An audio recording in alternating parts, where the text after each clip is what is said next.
Bow. Hey everybody, welcome back to Karandrin Role Playing. My name is Kevin Manus Pittings, also known as Cracked Palantir, and I will be your host. Oh my god, my eye. And game master for this. Dang, something's in my eye. Blind hope. He's going to be your host for this session, which is 184 of 84. Brise's Tale with Mara. So we added Karen to the story a few sessions ago. We're at 184 now for the total tale, which you can find at our YouTube channel. And Max is here to play the lovely and talented paladin Brise. Max Brise, say hello to the lovely people. Hi, everybody. My eyes are free of debris, by the way. Free of debris. And Karen, my lovely wife, is here to play Mara. Karen, what greetings do you have for us? Why, hello, everyone. So glad you've joined us tonight. We hope you enjoy all the exciting things that Kevin has planned for us, including the Black Arrow. That's right, the Black Arrow of Death, which is an old high school joke from many years ago. So we were last episode. We were on an island off the coast of the Great Fern Marsh. Mm-hmm. And Karen, why don't you tell us what we were up to then and where we left off? We had finished up our visit with the Mad Woman of the Fern Marsh and learned a lot of interesting things. Apparently there's things that from the marsh that have ventured into Kevin's room. I'm not sure, but yes, there's a bug in here. And so, through my my devotions with Admia, the goddess of wind, I received a message from her for us to seek a person and an object. And so we knew that we needed to try to find this on the island before we left.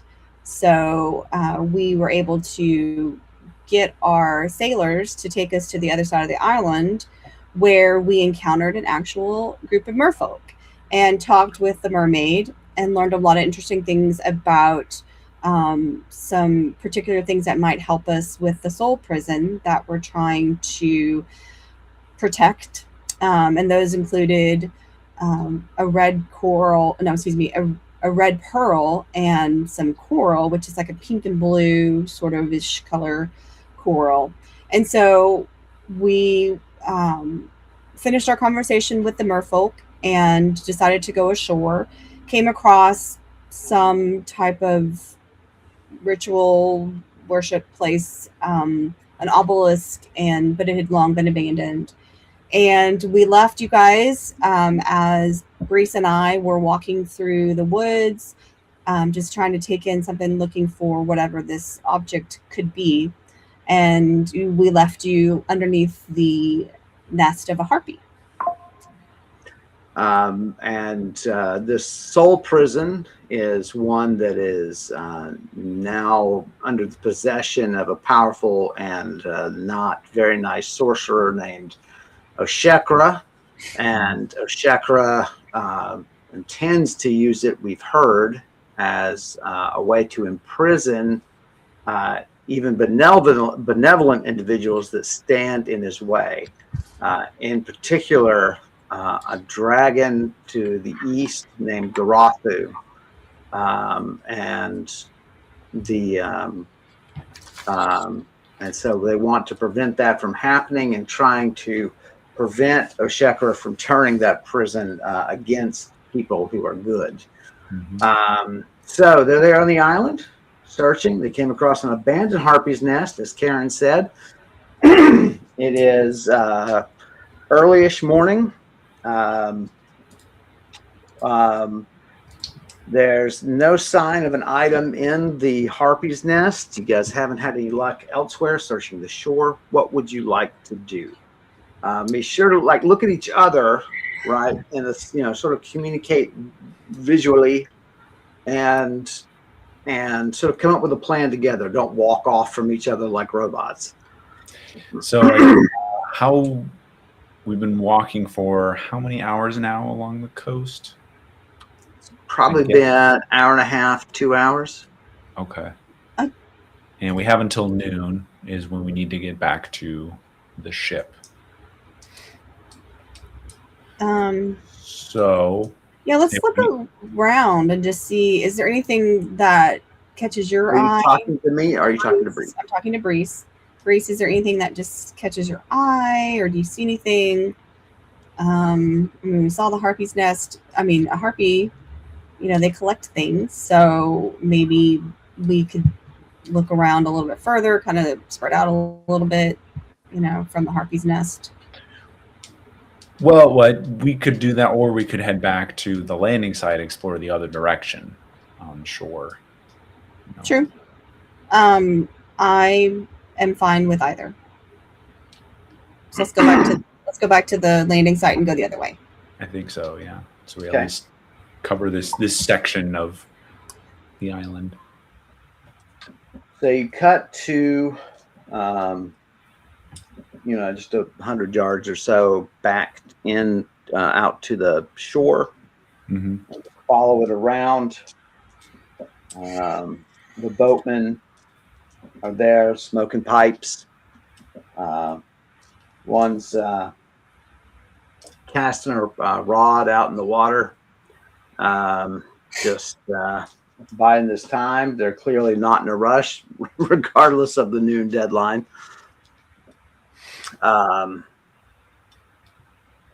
Oh, there's Quinn. Hey, Quinn. And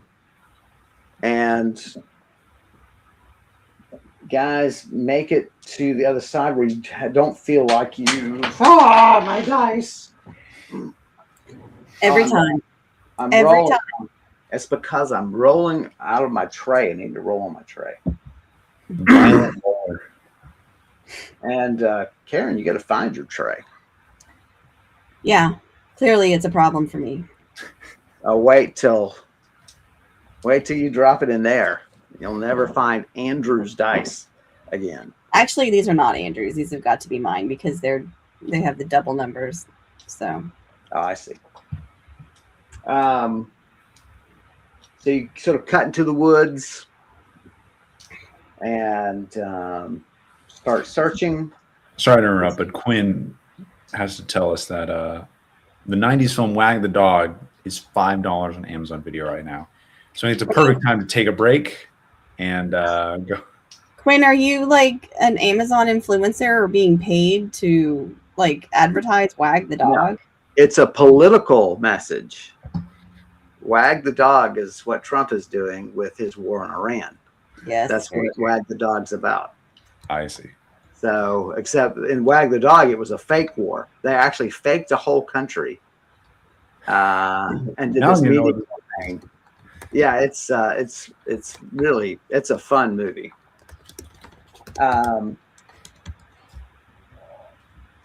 So.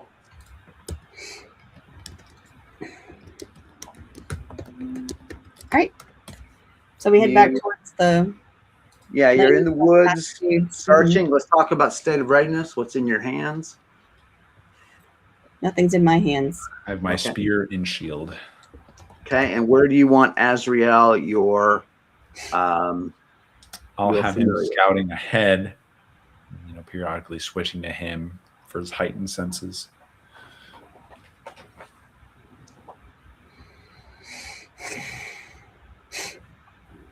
And I, of course, I have my hand axes, but I am not anything in my hands. Nothing in my hands.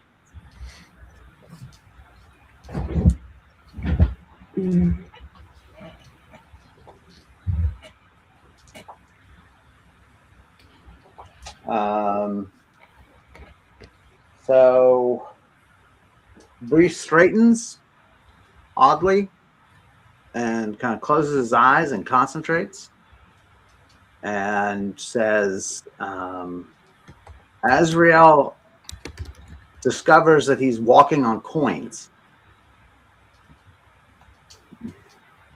What would you like to do?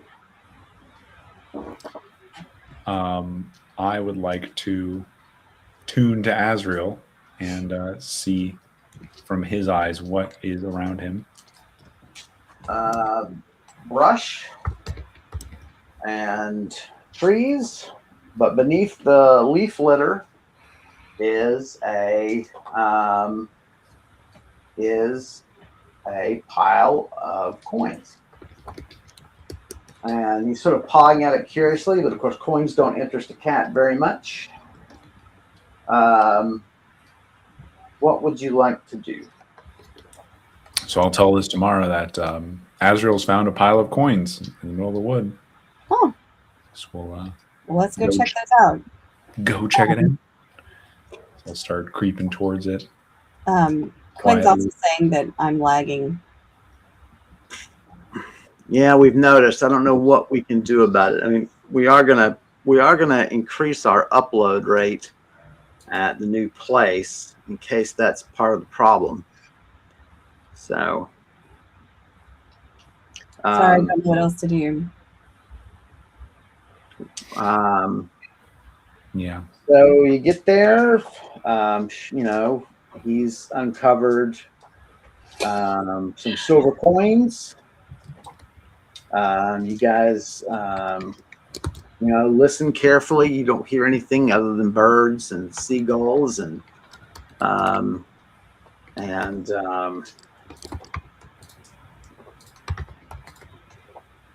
it's clearly been here for a while.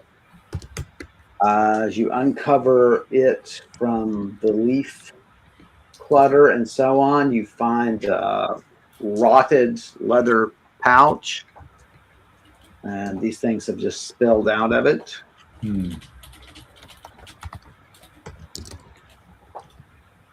Okay. In total, there is 84 silver and 3 gold. Say that what gold? 3 gold? gold, 3 gold, 84 silver. What would you like to do with the money? So usually 84 silver. 10. I mean, Silver. Mara, if you want to take 2 gold, I'll take the 84 silver and the other gold. Is it, Buy us a nice meal. 10 silver equal 1 gold. So no. Oh, it's 10. I was thinking of mithril. No, you're thinking of mithril. Yeah. So no on that. I'm going to say no. Well, how do you feel about money? Actually, before you, I desire wealth. Prefer coins. So. Well, that answers that question. What about your generosity? I am not a generous person. Is it say you're not generous, or is it silent on the point?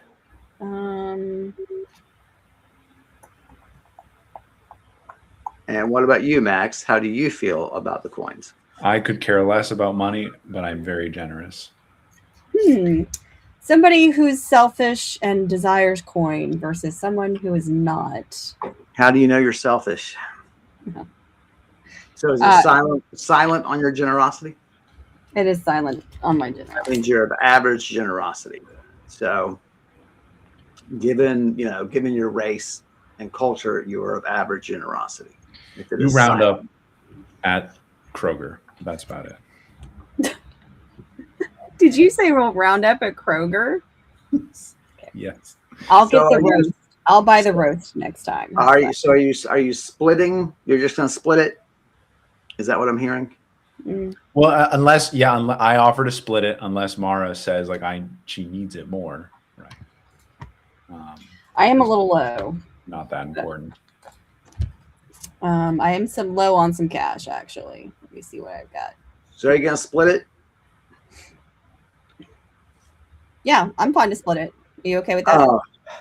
Yeah. Okay, sure. So 42, 32, One person gets 32 silver and So it's 100. It comes down to 100. 114. So you guys, 114 silver in effect. And so one of you just has to choose to take 3 gold of that as, All right. So you have to split it up, what, to 57 each? okay. I'll just take 7 silver. And you can have the rest. So 27 silver, 3 gold, Mara.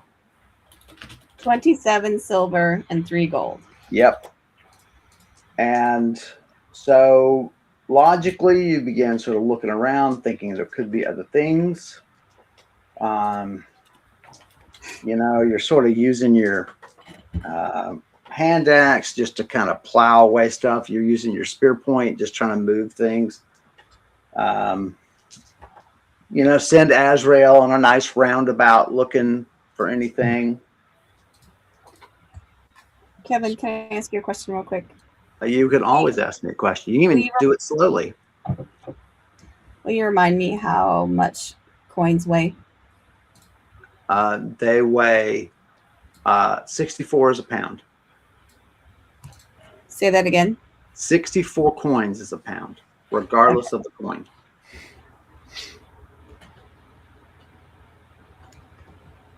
At least in this world. We have come across other worlds where the coins vary in weight. Okay.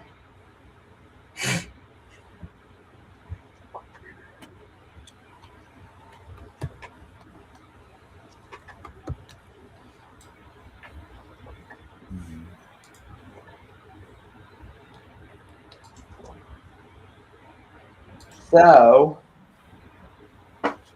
Azrael comes across something else.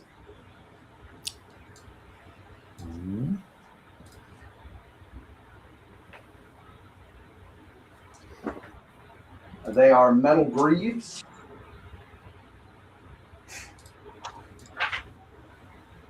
That is the wrong.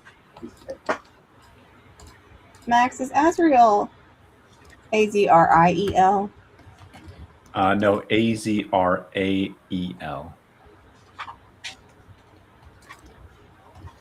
Azrael. Yes. That means God in Hebrew. Something God. Maybe it means against God. I don't know. Maybe there's a reason I'm Azra. sticking with this cat for so long. That's right. Maybe. I can't remember why we called him Azrael. I think that was It was Garfield. no. Oh no. because we brought the Smurfs, right? Wasn't it a Gargoyle cat? Oh wait, you're right. Yeah. It's I don't know why were we talking about the Smurfs in Karandrin. That makes no sense. Why would we ever bring up a tangential topic in Karandrin? Never. That never happens. Speaking of tangential topics, Speaking of tangential. Quinn, sorry the buffering is bad for you. I don't know. It looks okay on my end. I think your internet might need to get that checked out. Bring a doctor over. Gargamel. Maybe Mara is secretly Gargamel.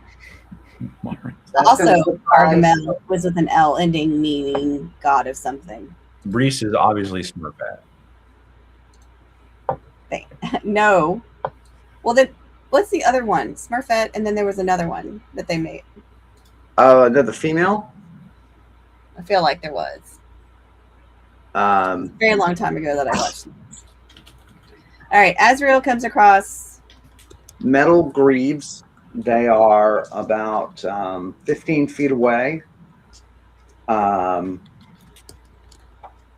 look like, metal troughs to her.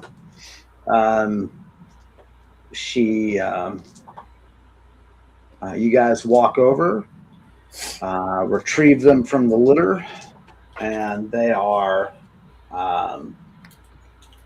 very nice greaves. They are, and you guys decide who's going to carry these. We just split the greaves too. Oh, One each. Did we That's bring any sacks with us? I don't know. You should mark what you have brought. I I have- did, but I have didn't. my backpack, so I'll toss in my backpack. Oh, I do have my backpack. They are plus 20 substance, plus 10 magic. Whoa. Oh, I didn't roll arm or leg. They are arm greaves.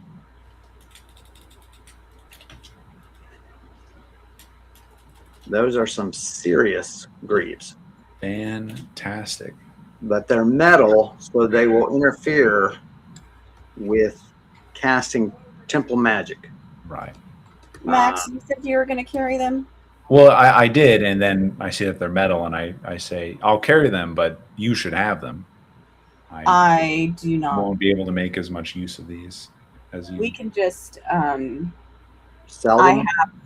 I have some that I already have that we can just sell them. We'll just sell them. I'll just put them in a pile. Inventory.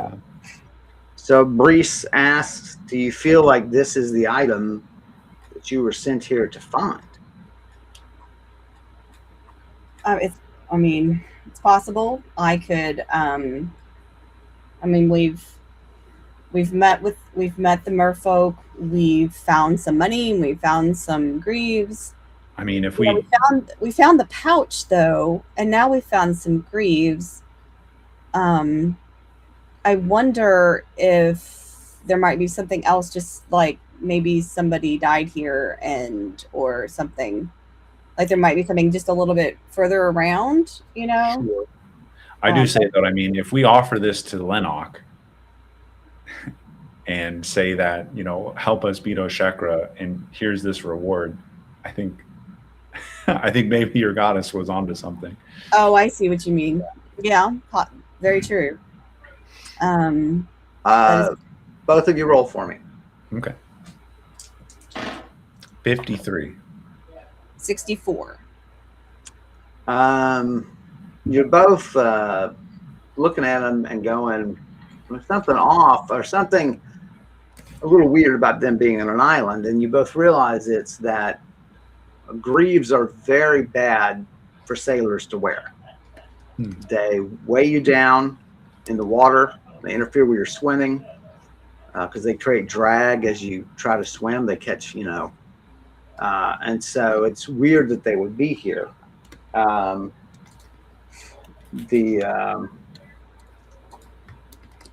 Brise says that he remembers seeing. She remembers seeing. She's seen enough armor, in her time that she's guessing that this would be really pretty valuable.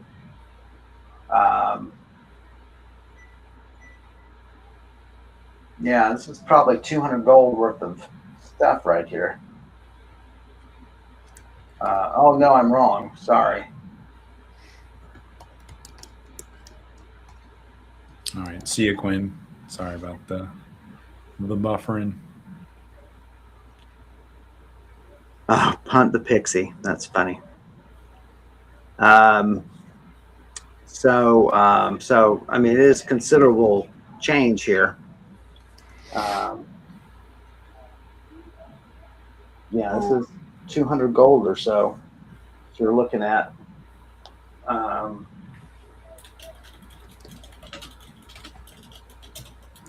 Very nice.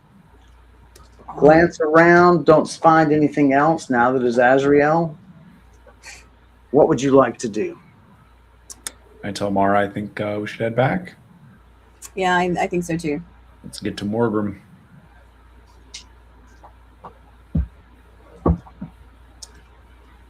And I think it reminded me we're going back to Alamar and then taking a boat from Alamar to Morgrim. Is Morgrim not on the coast? No, Morgrim's a port. Mm-hmm. It is. It's the southernmost elven port, major port. I mean, you'd have further north. Yeah, you'd go further north. What did you pay him for? Because I can't remember I thought you already paid him. We I paid thought- him half to take us to the island, and now we need to pay the rest of it. No, I think you paid him. You paid him an additional 30. Well, you paid him an additional 15, but I can't remember for what. So, what do your notes say? We paid him to wait, take us to the west side of the island, and wait here. Yeah, but you're not going to pay him 30 gold for that. Was it? I think I did. I think Brise just because we knew we were inconveniencing him. Was it really 30 gold? Hold on. Okay, you're right. Yeah. Oh, you make the offer of 60 gold for him to take us to the west side of the island and wait for us. Yeah. Right. 30 gold now and 30 gold later. I see it now. Brise does not care. Whatever gets the job done. All right. So you guys head back. The sailors are clearly disappointed because they wanted more downtime. And you guys load up, and they row you back without incidents. Mm-hmm.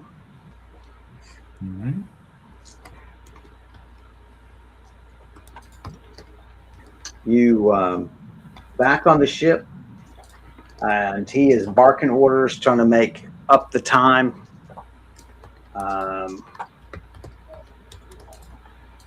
And off you go as quickly as he can manage.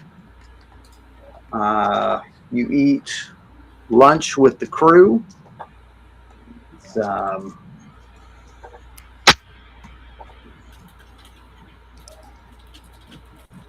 mostly pork and some form of greens. Tastes fine. Man, there's another little gnat or something in here.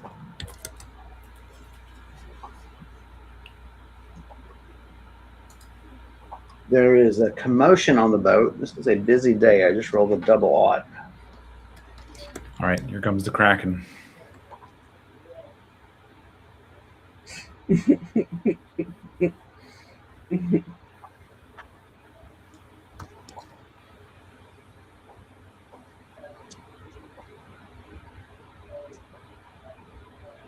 They are pointing out at sea, in between, out beyond this island you're passing. He takes his spyglass, Benikoff does, and he is watching intently.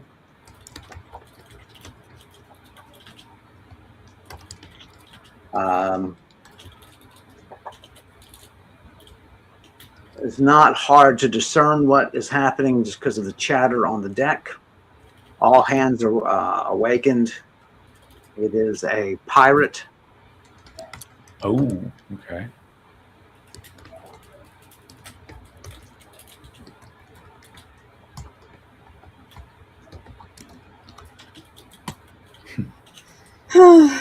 Okay. It is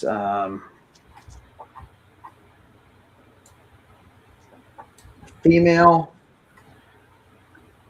mannish pirate. Her name is Walnir. She commands the ship the Blood Foam.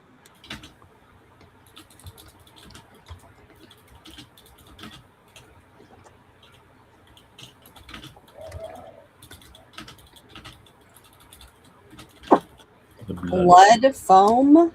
Yes. That is lovely. Clearly a play on the phrase or the word sea foam. Right.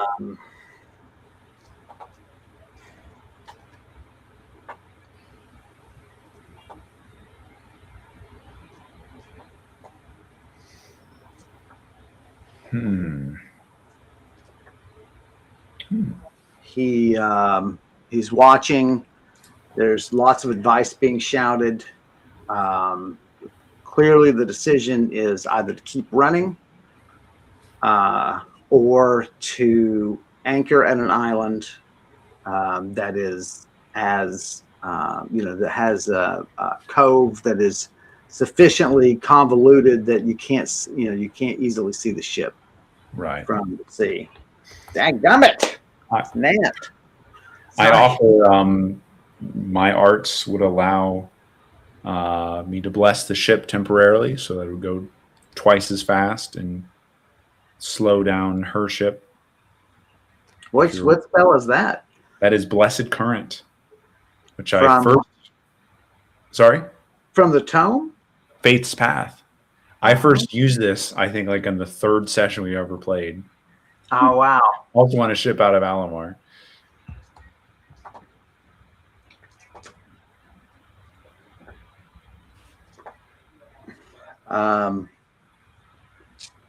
Change his mind.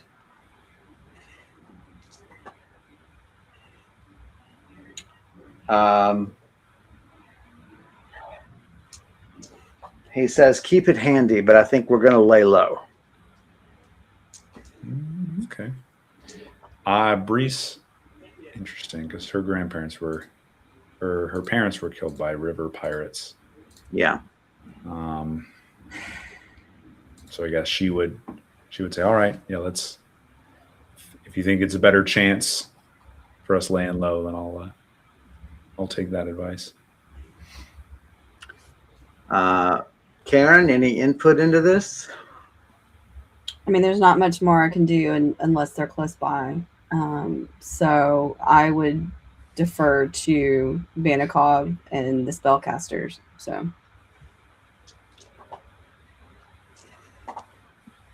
they slip into a cove.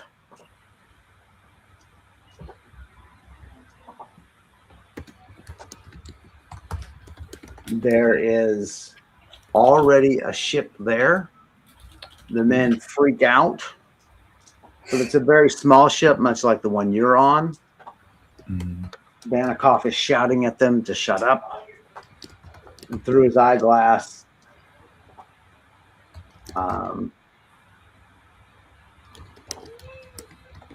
he tells them that it's Haviland's Hood, which is apparently a merchant vessel out of Alamar, probably taking the same strategy as you guys. So it probably passed it coming out of Alamar.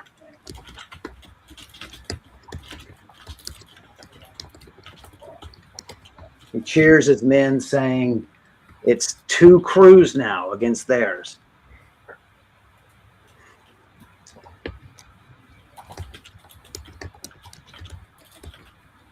They lay aside each other. They signal each other just with flags.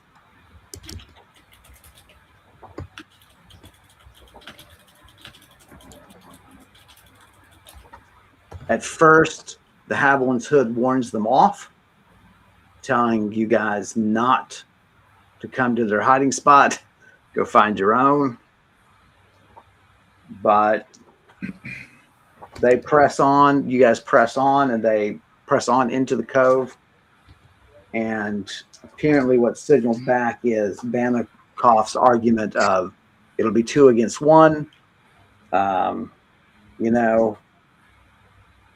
We've even got some passengers who might be handy in a scrape.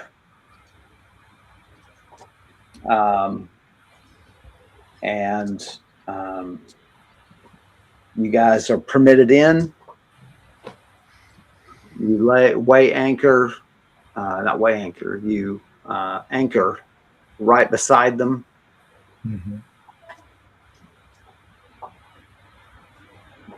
Such that a gangplank can be lowered between the 2 ships. Vanakov tells you to stay here, keep your weapons handy. He's going to go talk to the other captain. I'll have my spear out and ready. Do you have any other magic that might help? Like longer range sort of things? Or call lightning would be amazing right now, but oh man, do not have call lightning. No.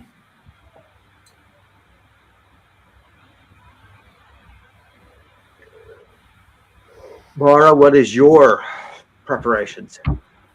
If any, you could abandon ship, make your life on the island. The second mad woman of the Isle. I mean, I'm ready. The second mad woman, slightly mad woman. I'm just making sure that I have my weapons ready and deciding what I might need to use in terms of like a crossbow, so I'm just acquainting myself with what I need to do. So what are you going to do? I'm waiting for information, closer combat and information. Yes, because there's nothing I can do from a distance. Like crossbow sounds like logical to have in your hands. Yeah, I've got the crossbow in my hands. Okay. So, but I'm not knocked. I haven't knocked any bolts or anything. Yeah. Okay. The time passes. Banikoff comes back.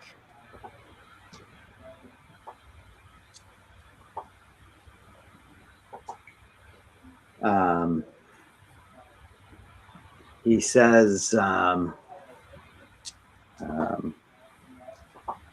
captain has already sent a man to the far side of the cove, looking, watching the intercoastal waterway between the island and the shore, as a lookout for watching, for the blood foam to make that corner, and then they'll have advanced warning of it approaching.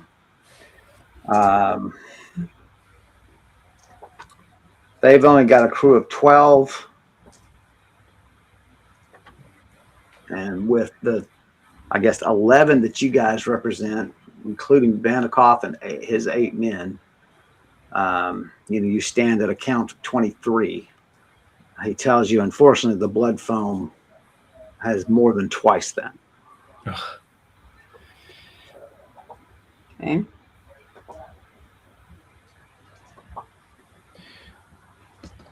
Does Brise know the name of the pirates who killed her parents?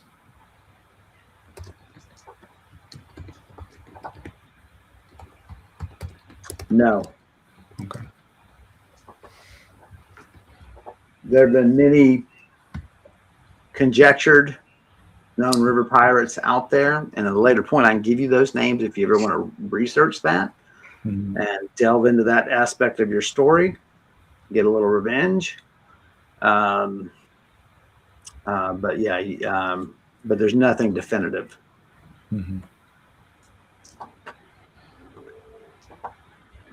Everyone is tense, pacing. Bows are out. The Haviland's hood has a small catapult. I mean, it's like the size of a wheelbarrow, and you wheel it out very similarly. Banikoff tells you that they load it with pitch and light it and fire it against the other ship to set the other ship on fire.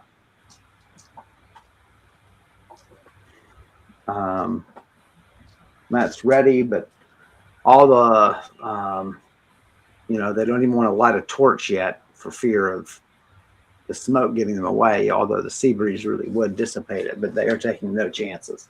I asked Banikoff, if it did come down to a fight, how do you feel the odds would turn? He looks at you very grimly and then turns away. All right. Maybe the second time Brise loses all of her things and she teleports away.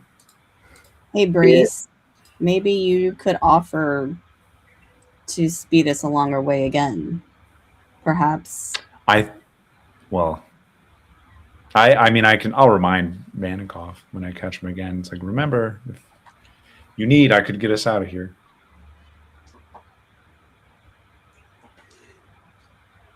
Although we'd be abandoning these poor people behind. Could you bless their ship as well? Let me check the spell real quick.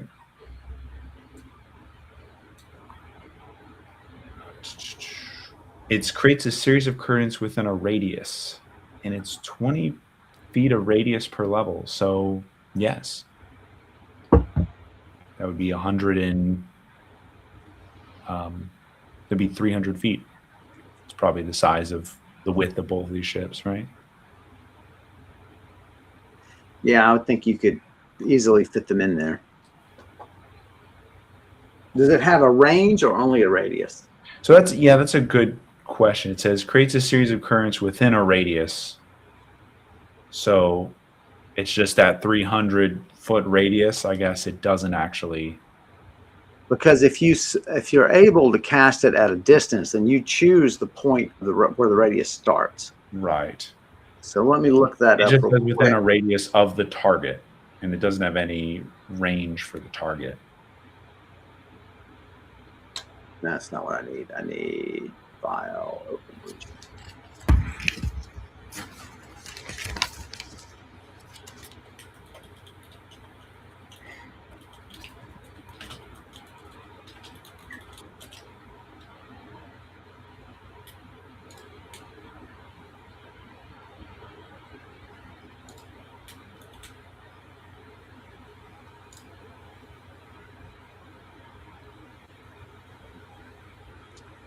Right. Yeah. So the radius would be basically centered on you. Okay. Or the target. Well, or the target. So it would be touched. So you could go over there and cast it on their ship. So let's make the range touch. Okay. Because you're right, it is missing from here.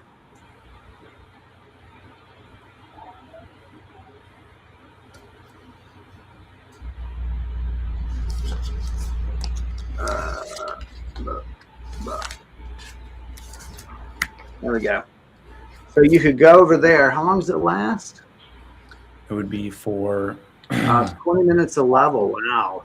So several hours for you. Yes. 300 minutes. So yeah, 5 hours. So I see. So it's like a radius around the target that continues to follow them? Yes. Okay. Because you would touch a point on their ship. That would be the point of the radius. And then I would do it on mine as well. Right. Cast it twice. So both you and the enemy have to, but man, you're doubling the rate. And the enemies have, so it's actually like quadruple. Yeah, but they've got to be within range of that radius. Right, they'd probably have cannons from far away. So. And yeah, so you would soon outdistance them.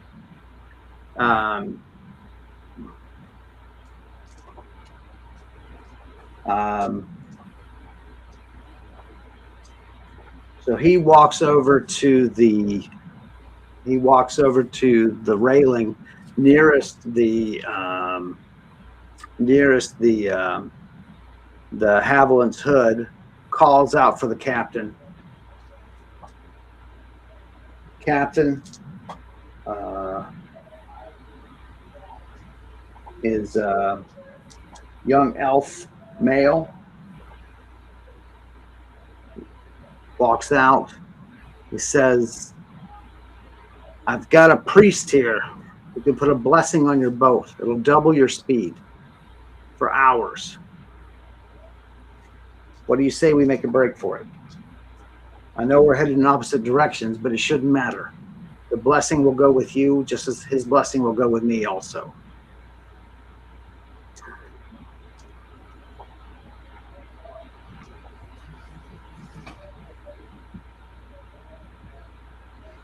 Um,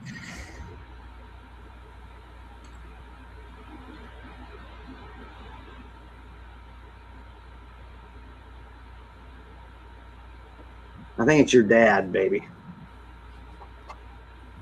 The Captain of the ship. He's the pirate. Shocker. we're hearing some background noise from my end, and it's her dad on a very loud cell phone call because he's a boomer and they have no idea how not to do that. So the young elven captain considers it.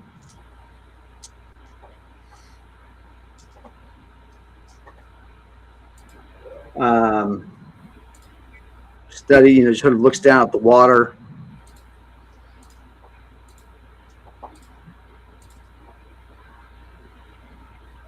Nods and says, have your priest come aboard. All right. Calls out, prepare to weigh anchor. And the captain meets you at the gangplank along with Banikoff.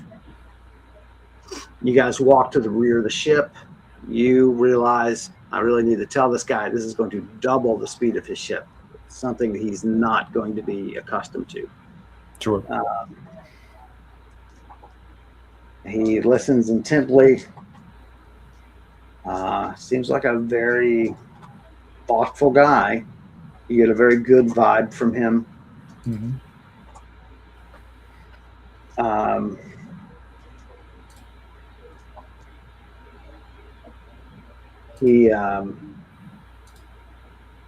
Banikoff stands back somewhat, give you guys room. The captain is watching over you intently. Go to the rear of the ship.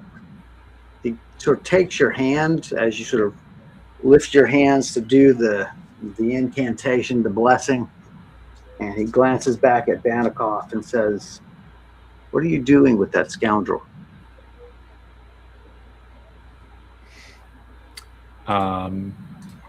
I say he was simply a means of transportation. He's been faithful thus far. Would you warn me against him?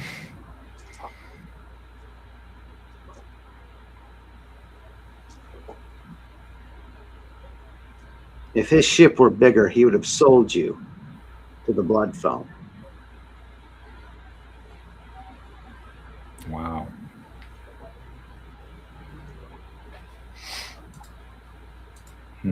I'll well then praise the gods that it's not, and that we're not far from Alamar.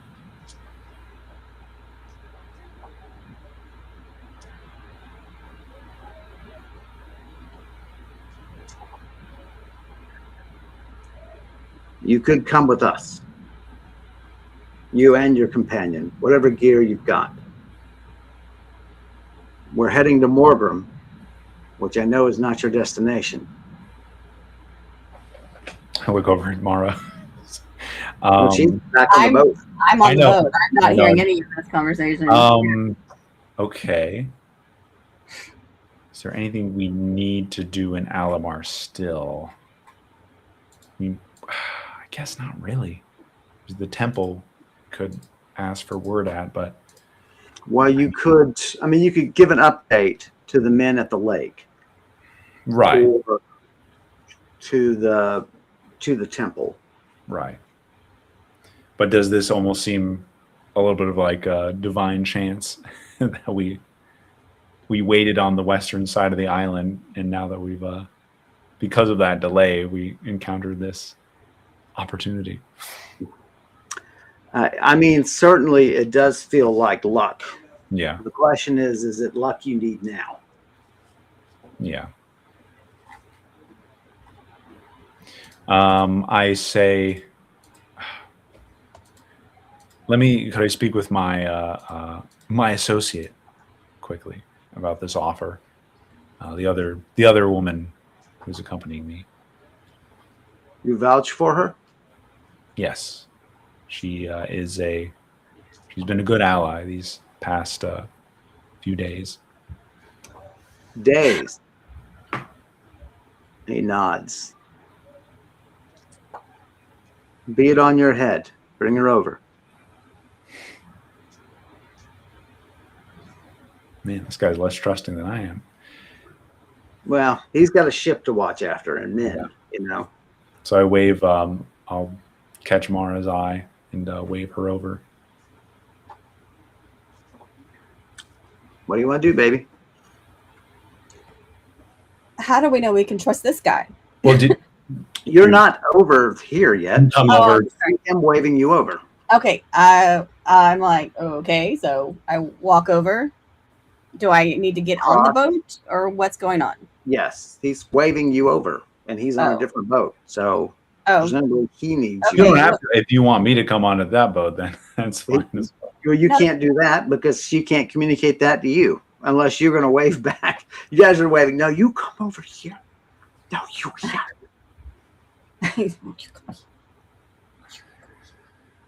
Because I have a horse on my boat. Anyway. Yeah. Do you have any reason to hesitate? No, except only because I've heard the conversation. So I know you gotta get that out of your head. I know. So okay. So okay. So I'm gonna go check with my dude over here, my companion. Hang on a minute, Vanikoff. Vanikoff is on the boat. He's on the other boat. Oh, he's on the other boat with Brise? Yeah. But the pirates are here too. They're attacking, by the way. Yeah. Okay, I'll go on the other boat. I guess whatever I need to do. Well, when Mara gets on the boat, I pull her aside and say that this captain of this ship has warned us against Vanikoff and says he can personally take us to Morgrim. Now I don't know if this is. I have a good feeling about him, and this feels like serendipity. So he wants us to divine influence, right? He wants us to abandon the Vanikoff ship and go to his ship. We'll pay Vanikoff the money he's owed, and we'll go on the ship and get to Morgrim. Cut out a few days of back and forth, back to Alamar and finding another ship there. And my horse? He said he offered he'll take all our gear. What do we say to Vanikoff? Just peace out? Yeah. Why not? I guess. Did you like him? I mean, no. But I mean, he was a little worried about my horse, actually. The horse is walking strangely since you guys returned. No, sailors have been at sea for a full 24 hours. I'm gonna. Okay, well, sure, yeah. Just if you do, I mean, we were told to meet somebody, and this could also be somebody else that we were supposed to meet. So I'd rather meet this person than the pirate test person, whatever. So yeah, let's just let Vanikoff know that dude here can take us a little bit more, more directly to where we want to go instead of roundabout way. So see how that goes. I will go back to the other ship. Are you passing Vanikoff? You have to walk by Vanikoff to get to the other ship. Okay, never mind. Well, I was gonna say, if Mara's in agreement, then I will go tell Vanikoff, here's the rest of your gold. We're actually going to take this guy's ship back to Morgrim. So you paid him the 30 already. So it's just the, 3 or 4 gold you owe him now? No, 30. The other 30 gold, 30 total. For waiting at the island. Unless you meant to say, did we already pay the other 30 again for the delay? Yeah, I mean, I thought you guys, when you got back, I thought you had paid. We didn't role play through that, but we can do that right now. I'll take that on my. I think Mara would feel safer if money hadn't exchanged hands until all of her gear was back on the new ship, and horse was Well, underneath. again, this is just we're back Okay. role playing the 30 that I was supposed to give him. Okay. Now there's the other amount we owed him for taking us back to Alamar, which was Mara, do you remember that? It was either 6 or 8 8 gold total. So I just total. owe him 4 now. Right. So I was about to walk over to Banikov and say, "Here's the rest of your 4 gold. We're going to the other ship." But I tell that to Mara first. Mara, would you like to? Let's wait just a minute. Let's tell him we can tell him, don't give him the money yet. Say, once we have all of our gear back, we'll give you the rest of your money. But I worry because what's 4 gold when he already has 60 from us? But I tell you that. So I just have a bad feeling about my poor little horse. I've had some horses that. Well, I'll go to, let's both go to Banikov. Well, and you should worry, Mara. I didn't tell your character this because there's no way you would know. But remember that if you try to eat your horse, okay, Brise will yell, "Hey, I saw him first." So he wants to eat your horse. I don't know if you remember that from many, many streams ago. Episode 82 or something like that. It was way back when they were exploring, when you were exploring Brynneloth, the abandoned dwarven larger town. But yeah, I saw him first. that was so. I fought him first. So like. That was so fantastic. I saw him first. So Brise, you chat with Banikov, and I'm gonna go as yours say. I'm gonna head on over. You're gonna carry your gear and order your horse retrieved and all that. Yes. Banikov takes it well. He's like, I totally understand. So long as you still give me that blessing, I can even make up some of the time I spent waiting with you guys. That should be fine. Okay. Horse gets hoisted up, led gingerly across the gangplank, and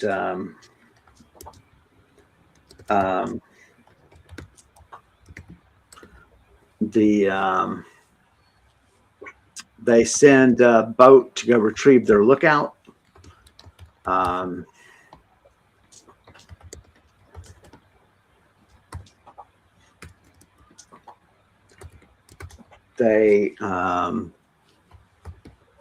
This elven captain, his name is Loratan. Like the drug? I don't know of the drug. Loratab. I got you. Let me hop over here and do a quick roll on him. You're not going to believe this. There's a gnat in here. Did you send him my way through the webs? I did. He whispered to him, "Go bother Karen."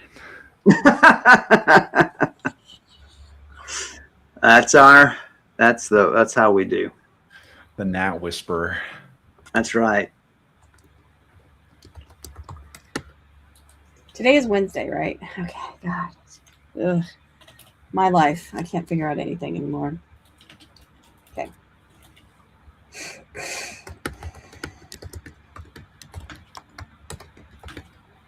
Morgram. Brise trusts him. Does Brise just have a crush on this guy? I think we all know that.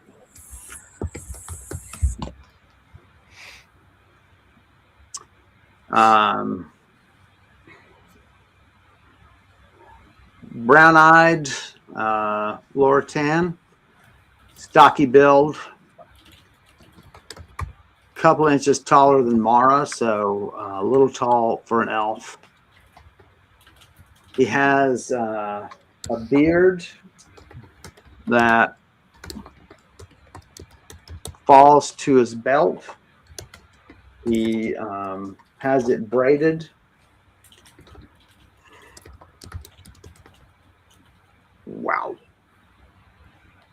guy is skilled, man.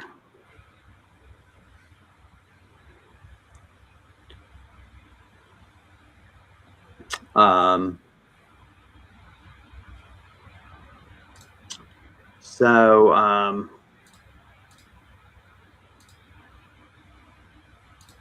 you are going to bless the ship, are you not?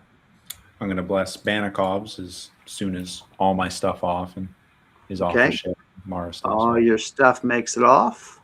So I will use my channeling helm to cast this. What level? And it's a level 8 spell. So I'm going to take my sweet time casting it. Ask everyone to stand back. And it's a 71. No problem. 8 exhaustion. You caution Banikoff. You know, again, your ship will be very fast. So, you know, take caution. You know, until you're used to the speed. You can imagine like turning like way too capsizing. Yeah.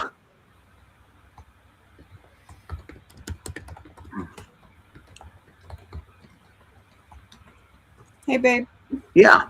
My pipe that I have that's magical, does it have to be lit for it to work? I don't know what the pipe does. It's a listening perception. Makes hearing more sensitive. Oh, I see. No, you just have to have it in hand. You have to be touching. Hand. Have to be touching it. I don't think there's anything magical about that pipe. I think that's just whatever you put in it.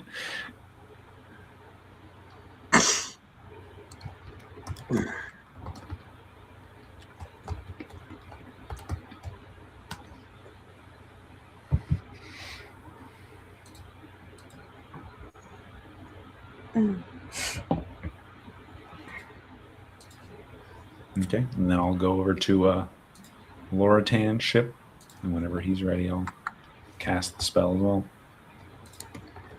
All right. Using the helm? Yes. Okay.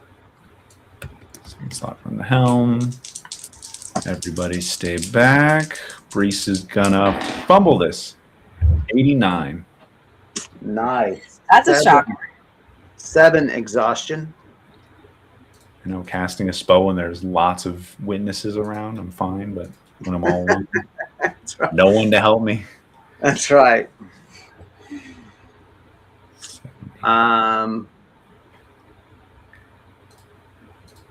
He's a little mean to his crew.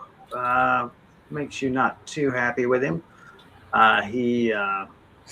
Who's mean? The Captain Loritan. He's very impatient.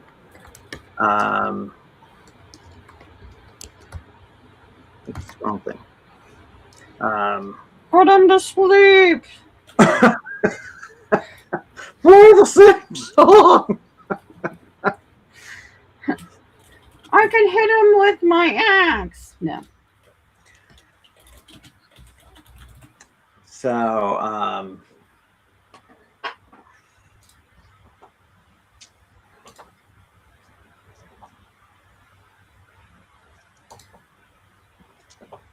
off you go.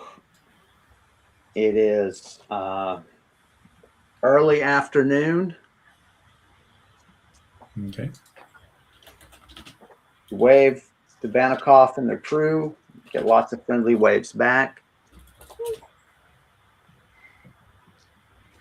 Are they the whole hand or just part of the hand? They are the best part of the hand. They're all just waving their middle fingers at us. That's right. Mm-hmm.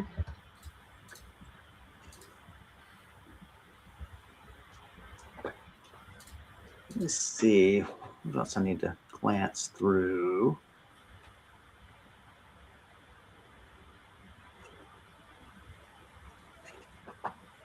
The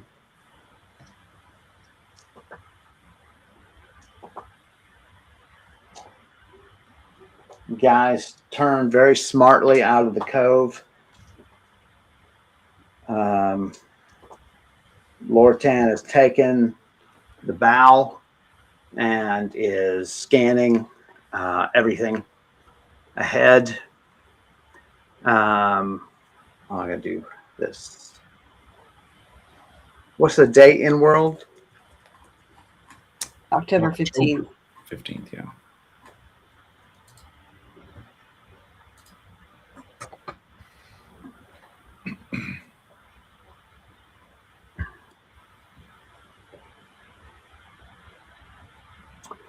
All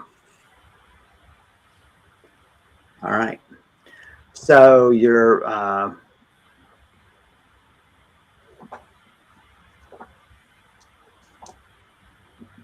they go to full sail very cautiously in stages. The ship is really moving.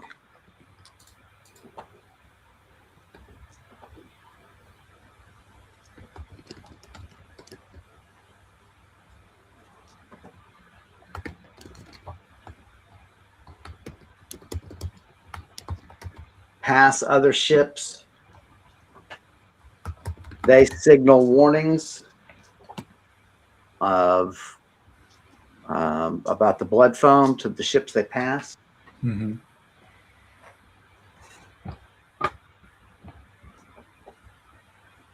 It's an uncomfortable ride just because of the force of the ship and the waves. What's here in the intercoastal space are at least less than they would be in the open ocean.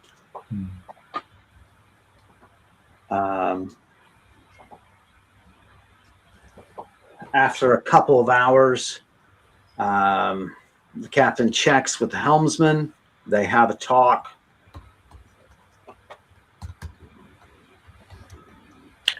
Let's see.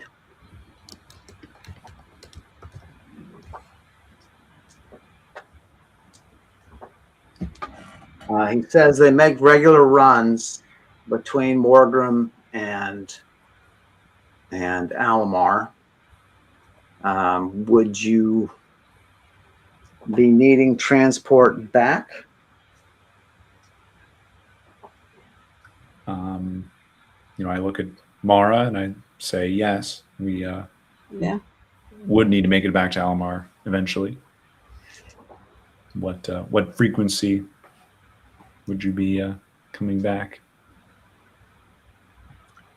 Round trip between here and Alamar is generally 4 days.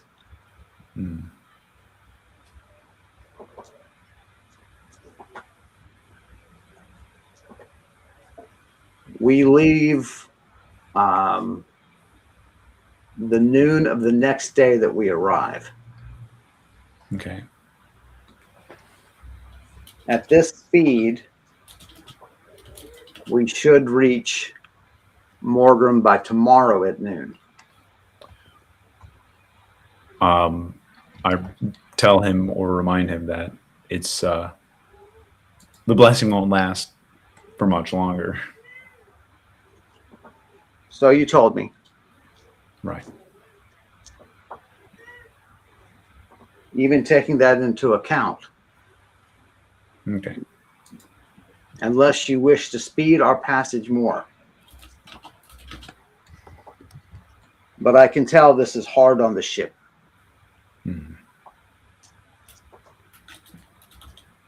Well, whose fault is that? The spell. Every time you cast the spell, it takes a random plank of wood off the ship. Hope it's not from the bottom. Just good luck with that. I have no objections if you wish to bless the ship again. We can always check for damage and the time we make up. Well, Brise would say that magic is risky, and if there's not a pressing need for it, I'd prefer to save my powers for a different emergency. You're cautious. I appreciate that.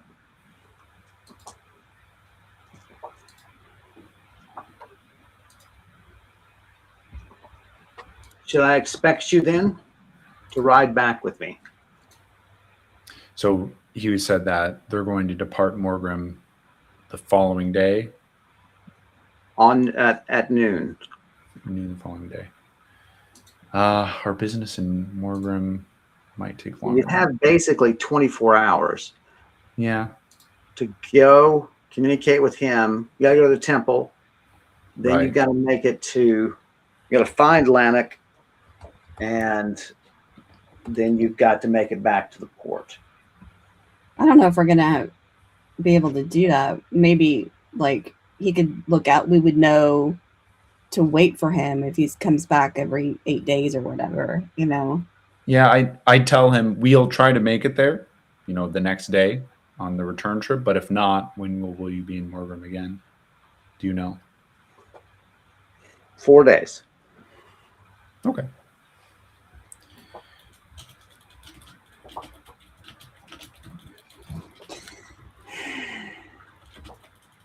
Of course, you could memorize a place on the dock, because Lannick lives on the far side, the inland side. Isn't that right? Isn't that what we heard? That Lannick lives on the... I can't remember. And... Well, regardless of where he lives, once you find him, you could teleport. Of course, Mara's going to have her horse. Exactly, that's the problem, right? We can't just teleport back to Alamar. Right. Because this damn horse. If we cut the horse in half, then I could teleport the horse, each half of the horse. Well, here's something I've meant to do in that spell description, and I hadn't done the math on it yet. Because right now you can teleport with how many pounds? 1,000 pounds. 1,000 pounds. You're level 15, so let's say that at level 15 that doubles. Okay. I'll take that. So that gives you 2,000 pounds, which would cover a horse, and it should cover the two of you and your gear. Now, if it doesn't, you can certainly transport Mara and the horse first, and then yourself second, so long as you have Mara's blessing. Right, I see. 2 teleports. Okay. Were we... Really? Okay. Go ahead. I was just going to say, Banakov was taking us where? To Alamar. Alamar? Yes. Okay, so we were not going to seek the audience. Were we, or were we just going to wait to seek the audience of the other wizard there named Avalus? And that we had to go to the temple to give that note to... That's in Morgrim. That's in Morgrim. That's in Morgrim. Okay. So the Astalin is in Morgrim. Well, there are temples to Astalin in almost every major city. Right, but the one in particular in the world. Right, that temple where you're delivering the message is in Morgrim. Okay. Now, Avalus, let me look her up. She's in Alamar. Avalus is in Alamar, who might give us an audience. She researches the merfolk.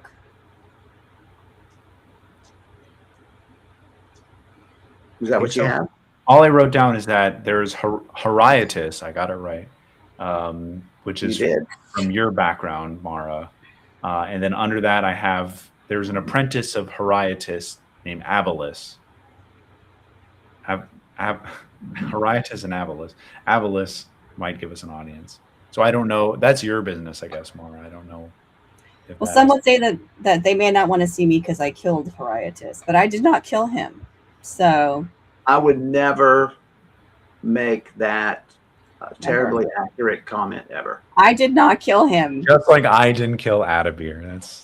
I did not kill Horiatus. So many wizards. He died all on his own. You guys are whacking. He wanted to go on an adventure. NPCs. And not low-level NPCs, I might add, but like freaking level 40, 50, 60 guys getting whacked.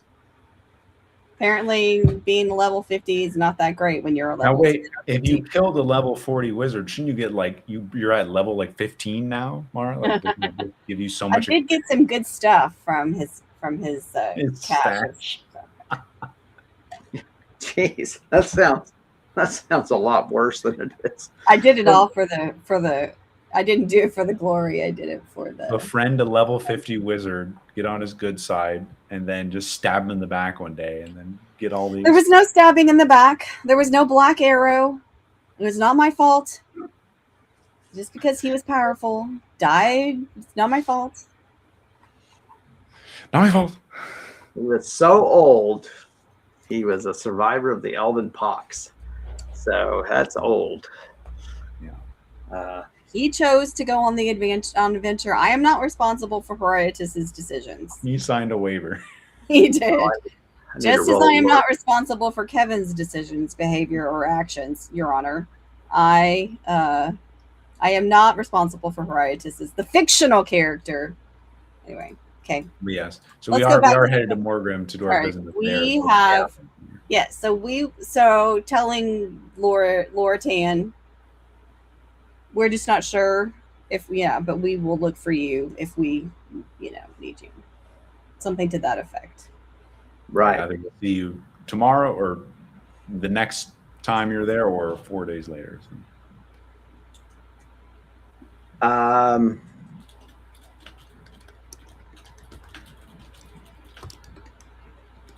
Just to let you know,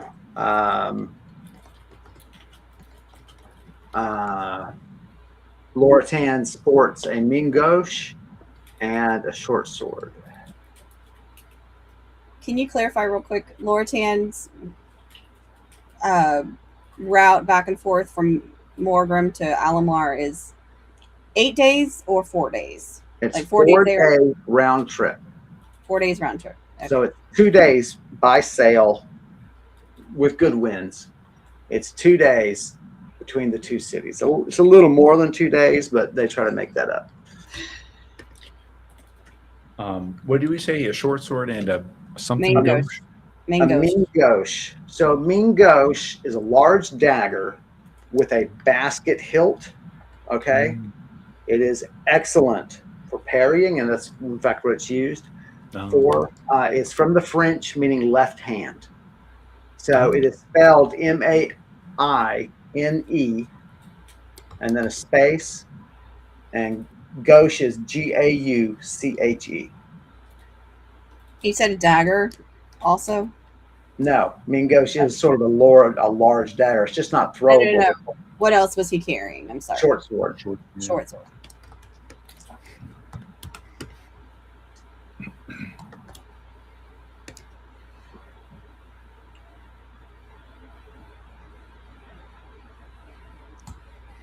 Do you mind if we take a little 5-minute break? And go No, we can. Yeah, I'm sorry, guys. We were just playing and having a good time. Yes, absolutely. While we're sailing across the water here.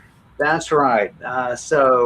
Gang, just stick with us for a few minutes. We're going to stretch our legs and refill our drinks, and we'll be right back with you.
Hi, everybody. Welcome back.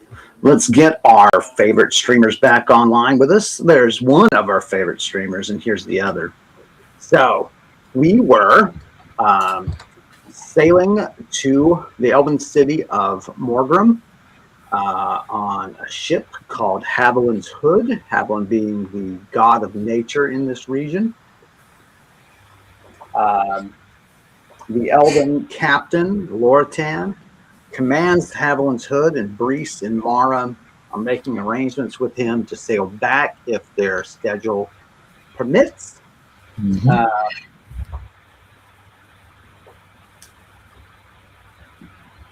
So, you guys continue to sail. I guess he hasn't asked us for payment, although I've already blessed his ship, so Right. I'm not sure if he's going to. Yeah, I don't. He doesn't seem to be really bothered by that. And I won't. His blessing is coming in a different form. That's what he's asking for. Oh no! Now, Mara's getting dark over there. Hey,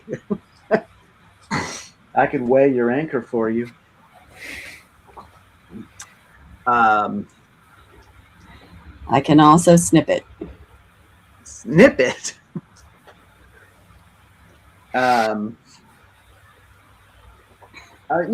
Talking about anchors, just in terms of clever ideas, you should both look up the concept of a sea sail. So obviously, I mean, it's only obvious when you think about it, but you can't just lower an anchor in the middle of the ocean. There is no bottom. You can't carry 2 miles of rope or chain with you. Mm-hmm. It would just be too heavy to carry. So how do you remain relatively stationary in deep water? And for hundreds of years, they've used what is called a sea sail. And the engineering behind it, perfectly simple and brilliant. So just look up a sea sail when you have a chance. It's one of those ideas you're like, I wish I had thought of that. You'd be rich 1,000 years ago. That's right.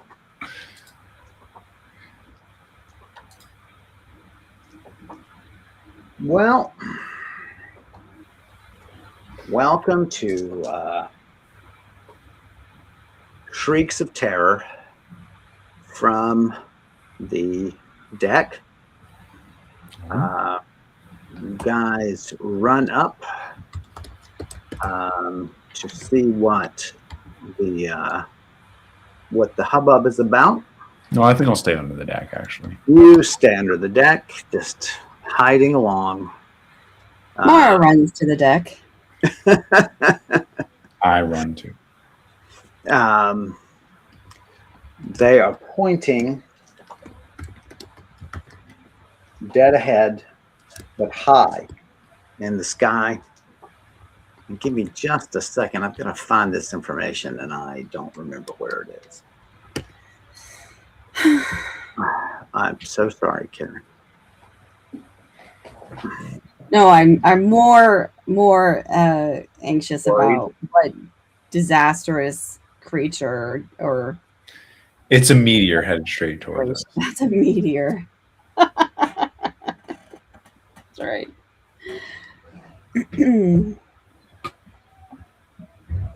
There it is. Oh, wow. I designed it in that. Wow. I don't even know if it'll open.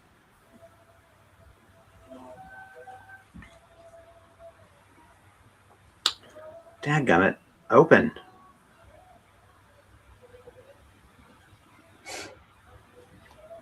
We see. All right. It's time for charades. That's right. How many words? How many syllables? That's exactly.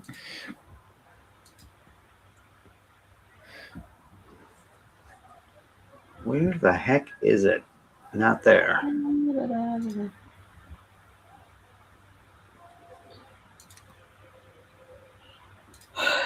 Yes, here you go.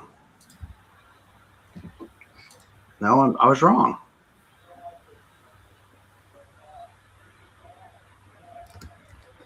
Which part were you wrong? The cries draw, and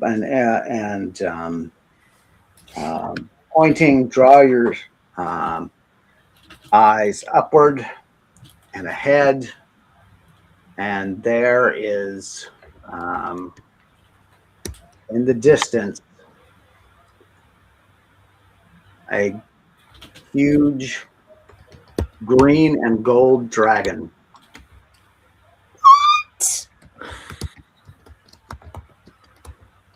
And the cry is Venufrain. Venufrain returns. That's VENUFRAYNE. They also refer to her as Her Green Majesty.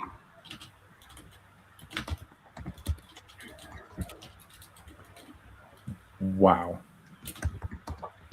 She was last seen years ago with the sack of Alamar in 582 of the fifth reign. And we're in 736? Eight. 38? Wow.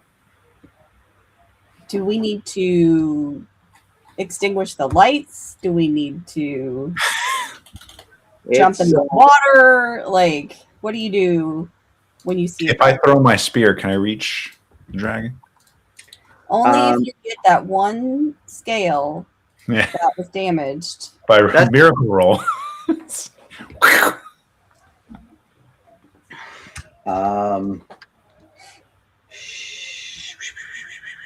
She is headed out to sea, makes no notice of your boat. There are men weeping on the deck. Are women weeping on the deck? No, the two women sailors are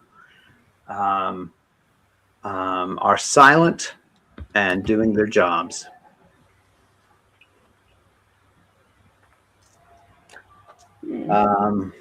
Lortan follows the great dragon with his spyglass.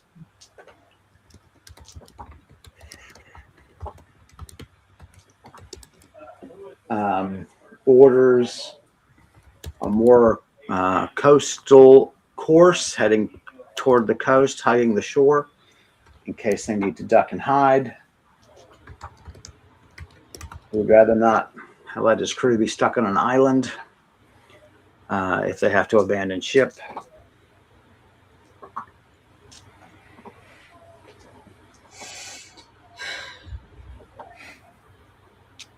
My Astalon's beard. And Astalon's a woman. Makes it all the more shocking. Astalon's beard. You've used that expression before. You don't remember that? One of the NPCs said that. I'm like, that's such a great Astalon is the beard. Oh, that's right. That's right. Astalon has a beard.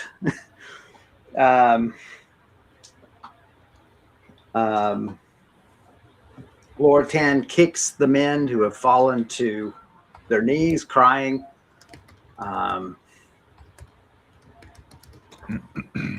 All hands are now on deck. He is literally beating some men, punching them in the back, striking them, shoving them toward their jobs. Oh my God. He orders the men who've come up from above decks to grab bows in case she should turn. He looks at both of you and says, "Don't be fools. Arm yourselves." Look at me. I'm armed. You don't have a bow in your hand, so you're not armed. All right. I pull Mara aside and whisper, if it comes down to me teleporting away, be ready. I might need Be to grab. near. Right. I Be mean- near, and you must be willing. So be ready. What about the other sailors?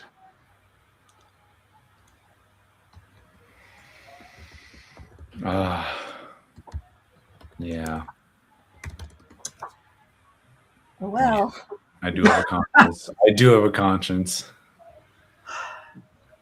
I George will. can interrupt your thoughts Yeah. and comes to Mara as you guys are talking and says, "We may need to use your horse for bait." I saw him first. I'm sorry. oh, well played. Very We- nice. Very nice. We may have to drive her overboard, your horse. And hopefully the dragon will go after a meal and leave us be. I'm not saying it's certain, but you have to be prepared for that to happen.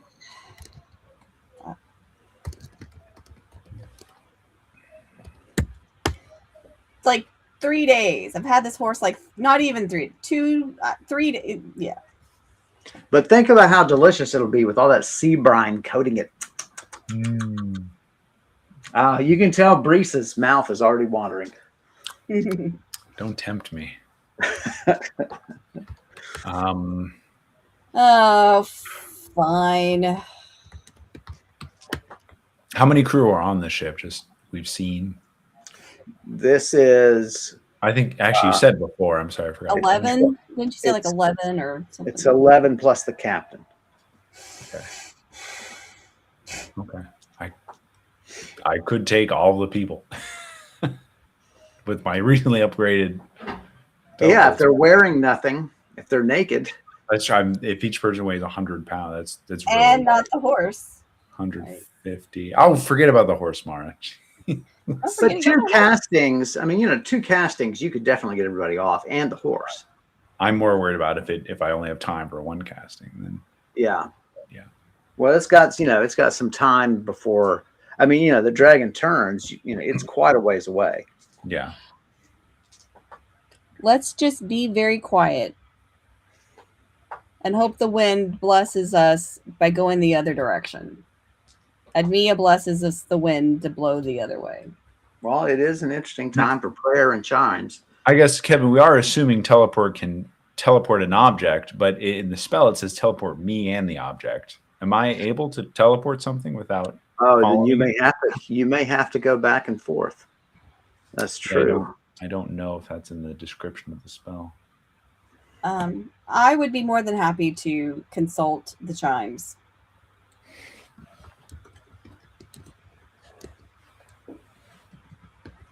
So let's do that. Let's go find a place where people are not going to knock me over.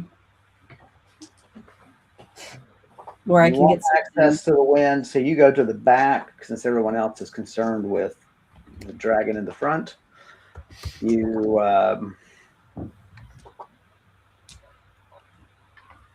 all right. Wow. So let's get your information here. What are you asking exactly? I think the Mara is most concerned about whether or not she has to sacrifice the horse. That is I hilarious. tried to do it so straight face.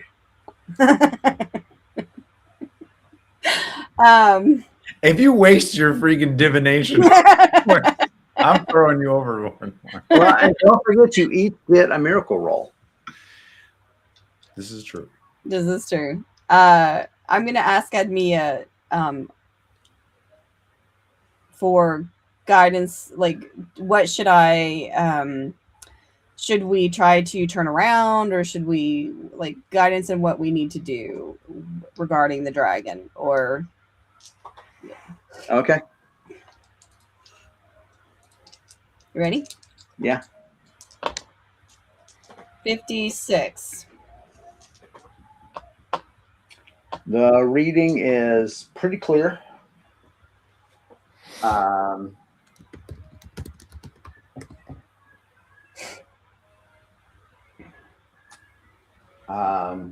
It basically says, stay steady. Okay. All right, go back to But, Brise. Oh, but it has more information. oh, okay. What, pray tell, is that? I think, this is one of those times, there's this problem in storytelling, well, in role-playing storytelling, where the information is okay coming from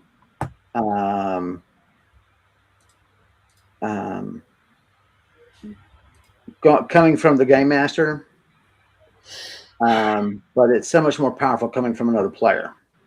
So this is the rest of the message, baby. And so now you need to role play how you're going to say that.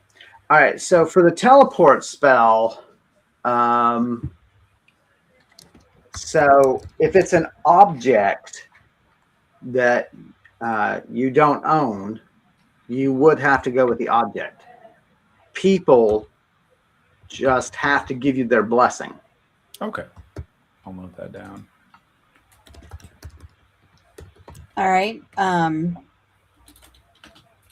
I pack up my chimes, head back to Brise and Loratan. You said he's Haviland is his god? Or the name of the ship? Haviland is Haviland's hood. Sure. No, I'm just trying to remember. Okay, I was just trying to think. It could be, but it could be. I mean, he could buy the ship under that name. You know what I mean? Sure. He just didn't change it. Okay.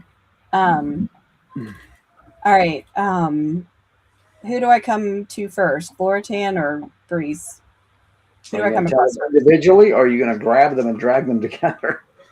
Well, it just depends on where Loratan is.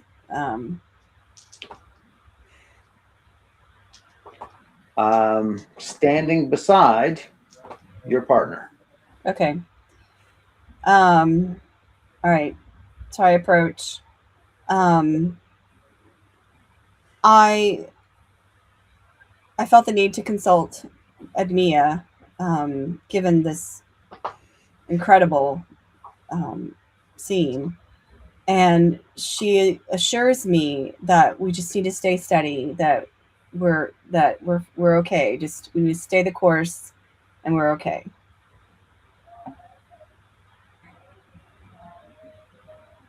Brise? Well, that's good to hear.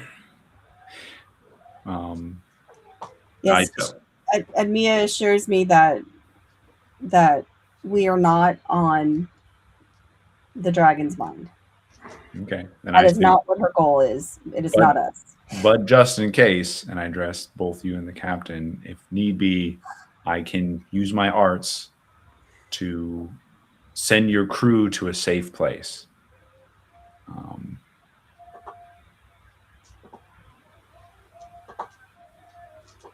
Loratan seems surprised. You are powerful. We would obviously be very much in your debt.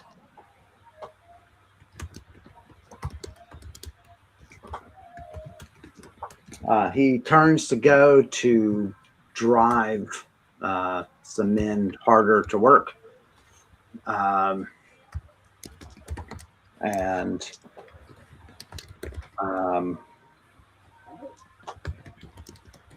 on the ship goes. Okay. Your spell ends.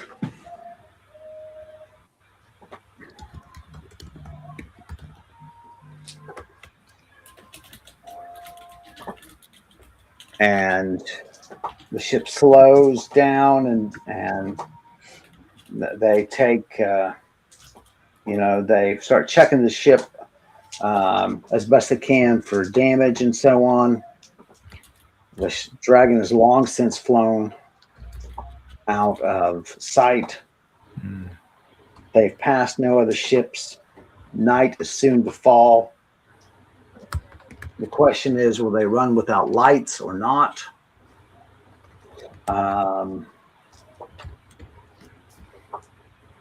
Do they sail at night, or do they dock, or do they not dock? If they can see, they'll keep going. And he's Elven, so now in the dragons. Sorry, that's the question that we don't know. But no, most of the ships go. The rule in Columbus's time was 100 miles a day, and that's sailing 24 hours a day. Okay. And so, and look how it turned out for him. I know. His miscalculation was the size of the Earth. He had miscalculated, thinking it was 21,000 miles around instead of 24. And so he expected to land in China, and instead he hit this unknown continent, or unknown to Western Europe. The decision is lights will go on, and they'll keep a signaler ready to signal any passing ships.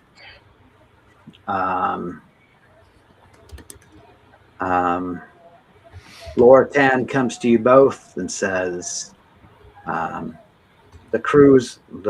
day crew is going to try to retire. But if we have to rouse them, I expect you out of your bunks as well.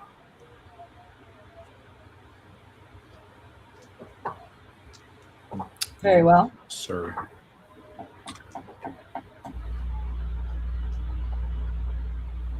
All right. Evening meal. Food is better than Banakov's. They had picked, I forgot to mention, they had the foresight to pick fodder, fruit, and other things and cut fronds for the horse. So, because they didn't have fodder otherwise for the animal. And Banakov didn't offer his that he had bought for the animal. And so the horse is fed.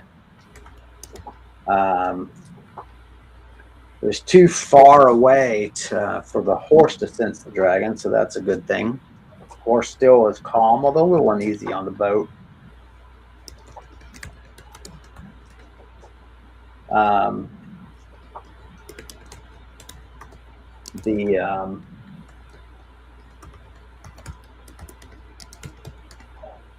Comes time to retire. You guys are sharing a hammock, a set of hammocks in the hold.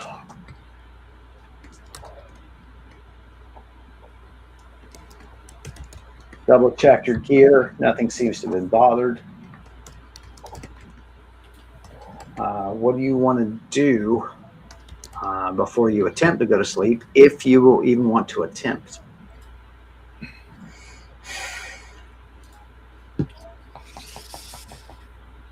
And you might just reach the decision together. You may decide just keep each other company through the night.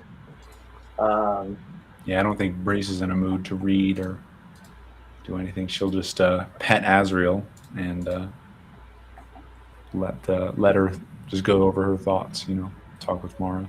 Are we alone in the hold? Generally. I mean, there's enough noise, we're talking low, won't be picked up. Okay. So as we're settling down, I lean over to Brise and say, I learned more from my reading that I didn't wish to share with the sailors. Do tell. Admia tells me that the Green Majesty, the dragon Venufrane, is flying to be with her own kind, to be with more of her own kind.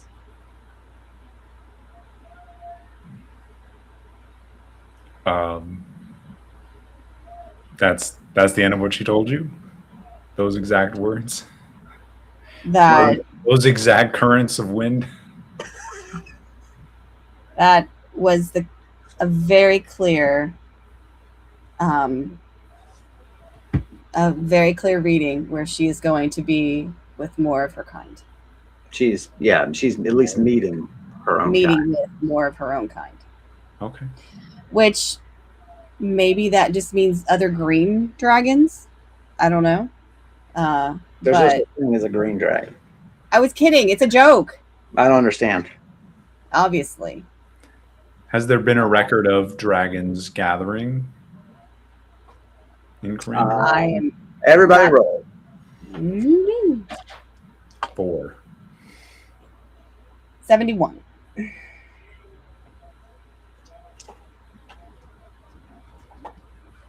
Mara said that her understanding was it's extremely rare except for purposes of mating. That's what she's heard.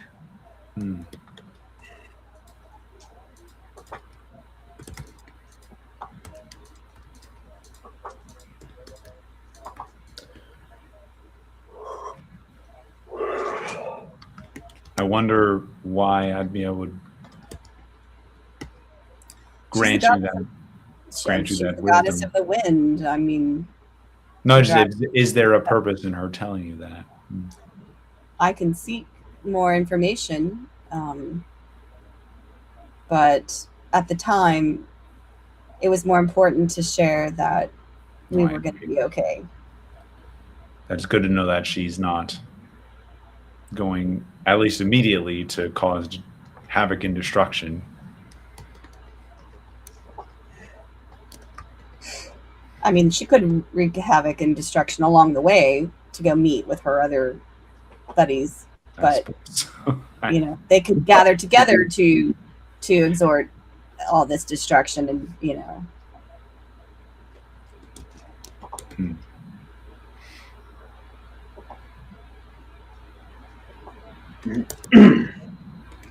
Well, the dragons are definitely have returned. That's no doubt about that. Well, and I saw one not too many months ago.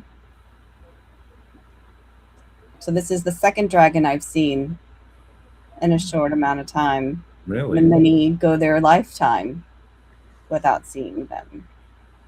What was the other?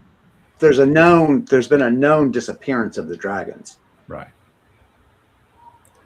Apparently. Venufrane was the last dragon seen, in fact. And so that was about 250 years ago, something like that. And then they just seemed to disappear. Venufrane is believed to have a hiding place, a nest in the Great Fern Marsh. And of course, you guys are not more than 100 miles from there. Right. You said 250 years that they've been gone? 256? Is that right? No, that would be 800. Yeah. Oh wait, from when we saw her last, the 580. Yeah, 582. She was the last finding. So Brise would naturally want details about what dragon you saw, when you saw it, so on. I share it. What was it? We were outside the cathedral, right? In the air. But it was in the air, flying from a distance. Just passing by. just passing by. Just curious to me, since Admia is saying that the Vinifriend is going to meet up with her, with others. Mm-hmm. What's happening? But it also makes me wonder about the dragon that Oshekra wants to entrap. Right. Garathu. How does Oshekra know where this dragon is if the last dragon we saw was Venufrain? Does Oshekra know that these dragons are gathering? Are, oh my gosh, my mind is reeling here thinking about The possibilities. right, like, oh my god, if there's a horde of dragons, I mean, what is a horde? 3. I mean, who cares, right? 1 is a horde. Any dragon is not a thing to do, even if there is some sort of benevolent dragon, right? Supposedly there is. Right. So what does Oshekra know that we don't? What questions do we need to ask of these people who've been studying or at least trying to figure out what Oshekra is doing, right? That is going to be, I mean, yeah, this is very... It's alarming. I mean, it's alarming. It is alarming, yeah. Yeah. What does Oshekra know that we don't know? That is... Probably a lot. Well, I'm sure. But I mean, about dragons specifically. What does Oshekra know about these dragons? Well, it's, what if we're trying to... I mean, I'm the best we can do is probably inform the greater powers, the wiser. We need to seek out the Wizard Council, I think, like the wizards of the council. And is there some way we could do that when we're in Morgrim?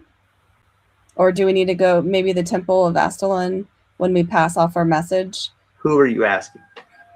I'm asking the Game Master. I mean, if you don't know, you don't know.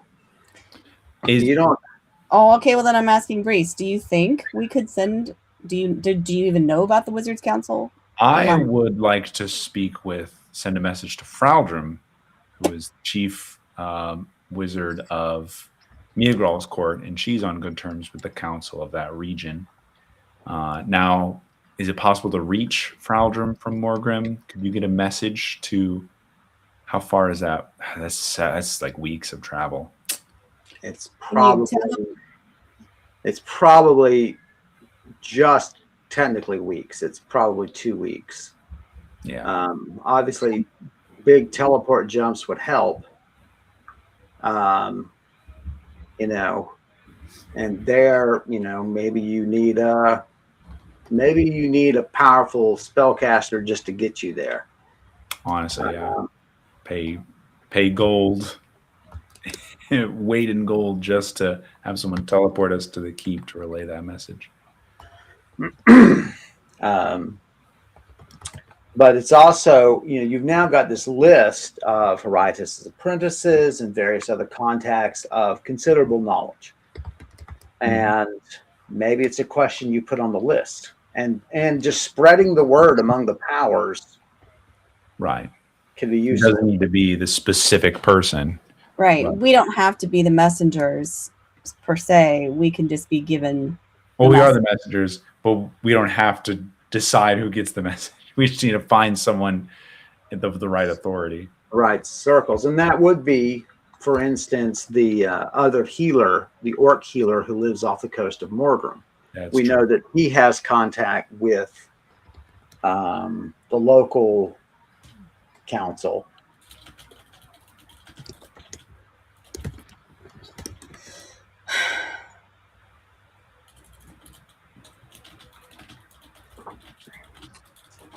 Okay. Well, I feel like your goddess told you this so that it could be, in warning.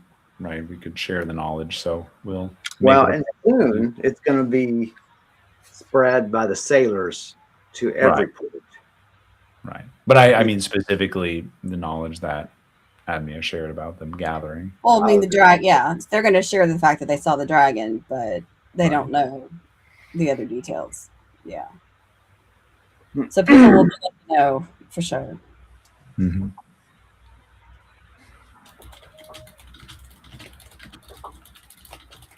So a fitful, stressed night. You guys just talk.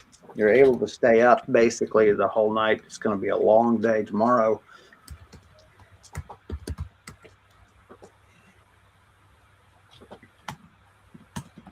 Hey, it's your birthday. Because if we wake up the next day. Oh, right. October 16th. So the ship is still moving. Nothing was particularly spotted in the night, you find out. They signaled 3 ships about the dragon. No sign of the blood foam or other known pirates in the region. Mm-hmm.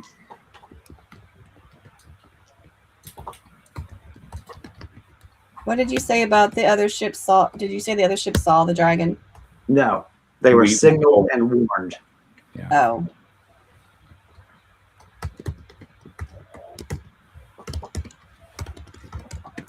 You eat breakfast with the crew.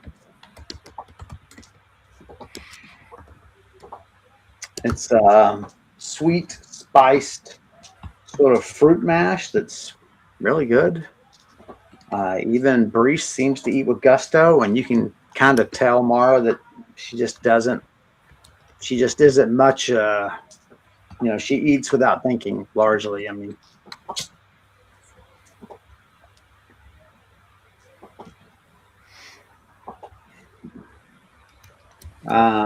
Loratan approaches and says,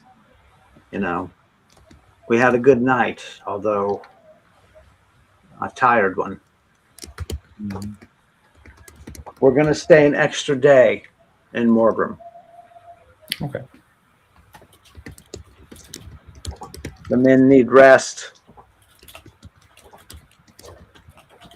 We can check the ship better with rested men anyway. That gives you 2 days to finish your business in Morgrim. Right.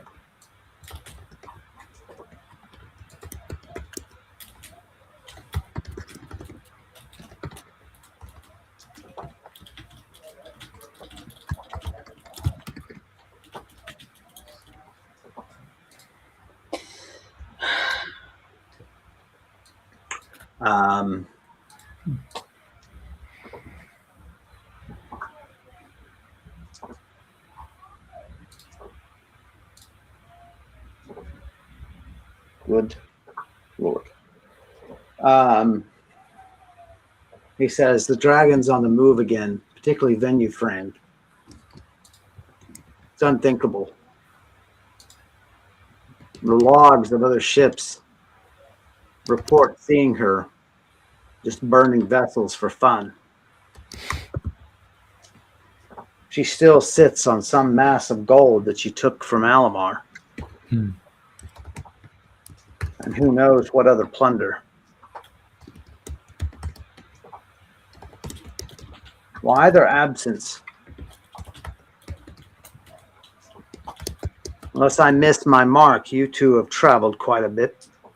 Probably seen more than the average person. Do you know anything of this?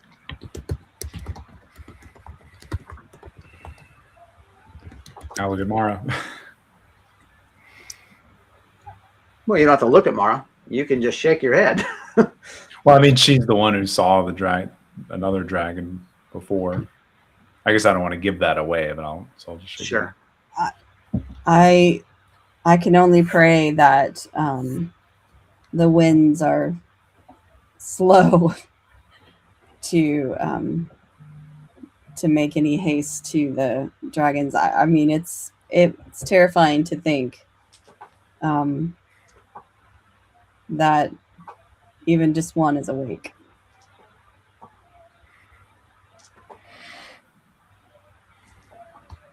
Brise, are you okay with that answer? Yeah, I think so. You don't think these people are due a warning, for instance? All right. No, I don't think so. I'm just putting more worry in their hearts, right? Won't give them better chances of survival. I mean, one dragon. I mean, even just one dragon is. Okay, I'm sorry. I'm not. I shouldn't be influencing you. You make your decision. I let Mara. I don't add into the conversation.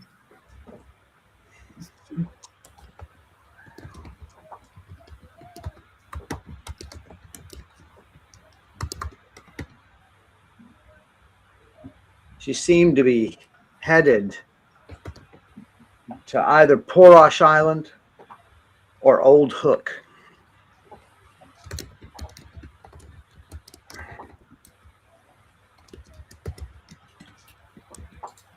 I had heard, I say to Loratan, she had a nest here in the On Great the Fern. ship? We would have noticed. I mean, you really hit it well because It's a big ship. Yeah. But I heard that she had a nest, or like you said, or something, but here in the marsh. So I don't know. Maybe she's just hungry. She's gonna go back to sleep.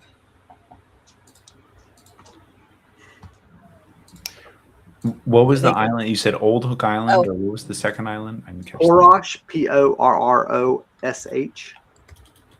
Porosh or Old Hook. Okay. Old Oak. Old Hook.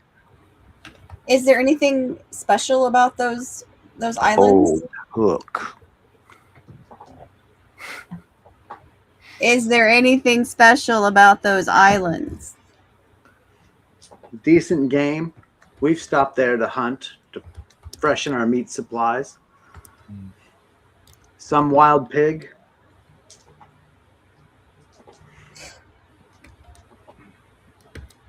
Maybe it is just a chance to eat. Dragons need to eat more than a century or two between meals. That's ridiculous. Something has kept them at bay, and something now has stirred them. Her has stirred her. Unless Her. you know something I don't. Trans dragon. It was the gender surgery that took a century. That's rather. No, I mean that Her. No, I'm just saying that we only know of one dragon. He only knows of one dragon. That's all I'm trying to say. He gestures you close, and checks to make sure none of the men are listening. And he says, "You're both smarter than you're letting on. I can tell that. But listen, suppose some force subdued the dragon. I don't know what could do it. Subdued them all. Now they're awake after having been put to sleep against their will, or subdued, or in some coma. Mm-hmm. Name a dragon who'd be happy at that.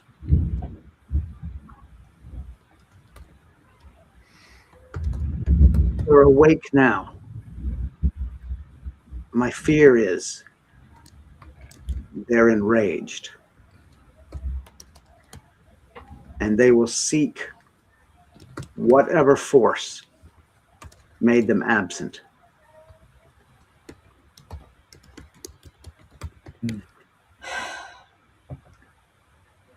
I look at Loratan. You are smarter and perhaps wiser than I first thought. My apologies. They are awake. And they are going to meet each other. Well, not. You're sort of drawing really big conclusions. They're coming after you, Loratan. Verafrain is flying to be with more of her kind. I have seen another dragon just a few months ago flying, not engaging with anything, but just flying. And I too am curious and cautious and slightly scared of what is happening. He sinks to one knee and he covers his face in his hands.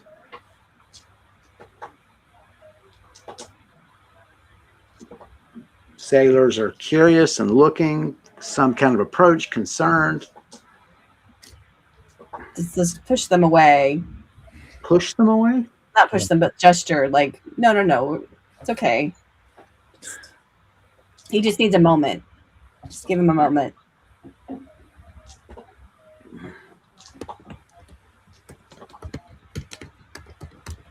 He's saying something that you can't make it out through his closed hands.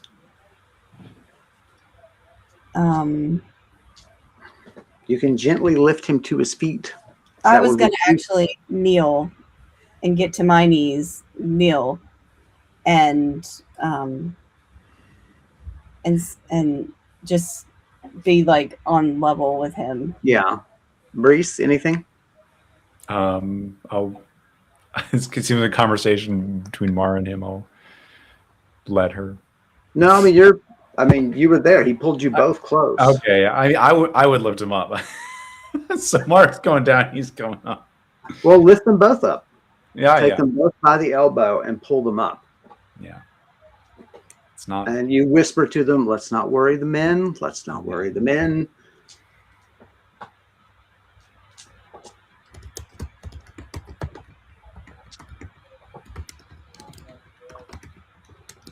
And he's shaking his head and he says, "Suppose they're meeting to plan.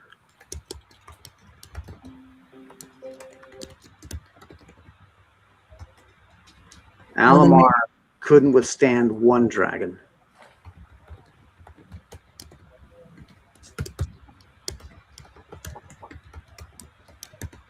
What does the world do against 10,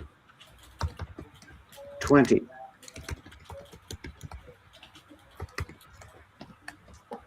What if this is the one time in history they act in concert?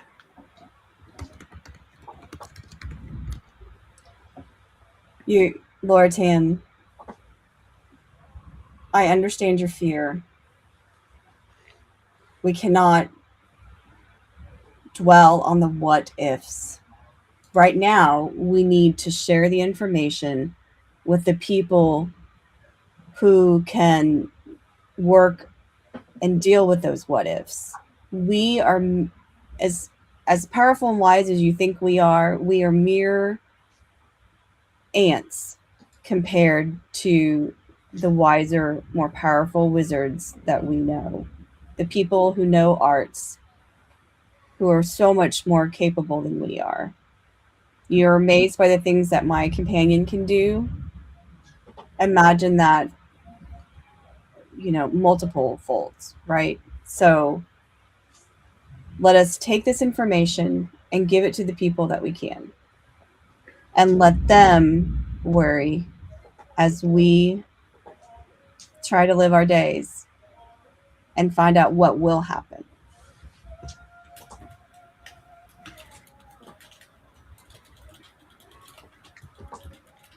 I will I intended to spread word, of course, in Morgrim. I will include in that now word to the Navy and to the City Guard. And I look to Brise and I say, and our plan is to share it with the people who I mentioned. Mm-hmm. There is an orc healer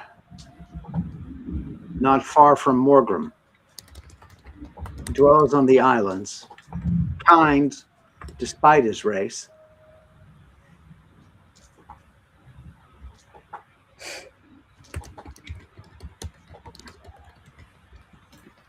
I could see to it that someone in port gets word to him. We have heard that the healer is also a wise man. I think he could it would do well for him to be notified.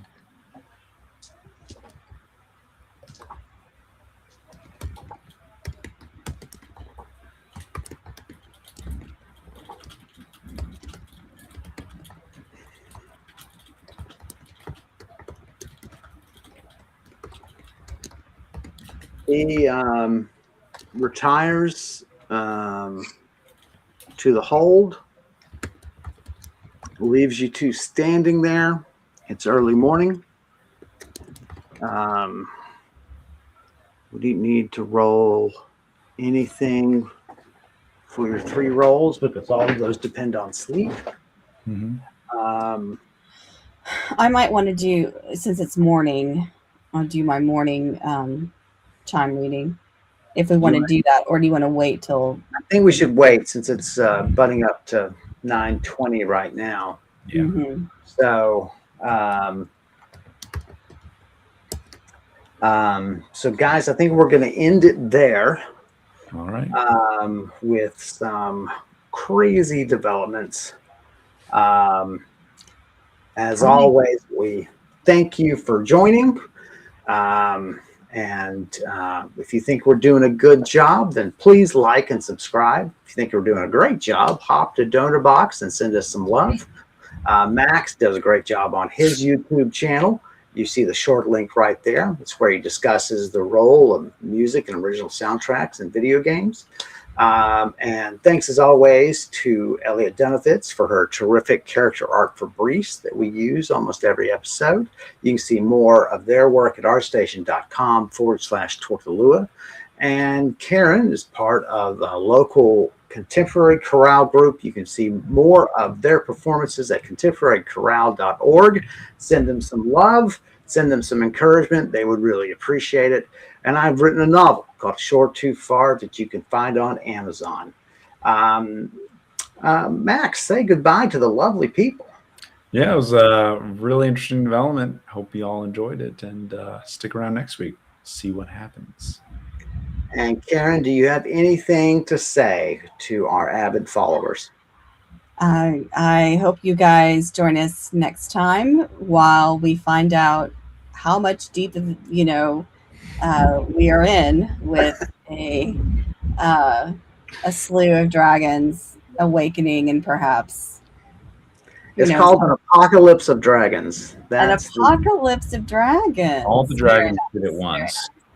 And I'd like to say thanks to Kevin for being our game master and making it an interesting day today for sure. So check back with us. We'll see you soon, guys. Bye-bye.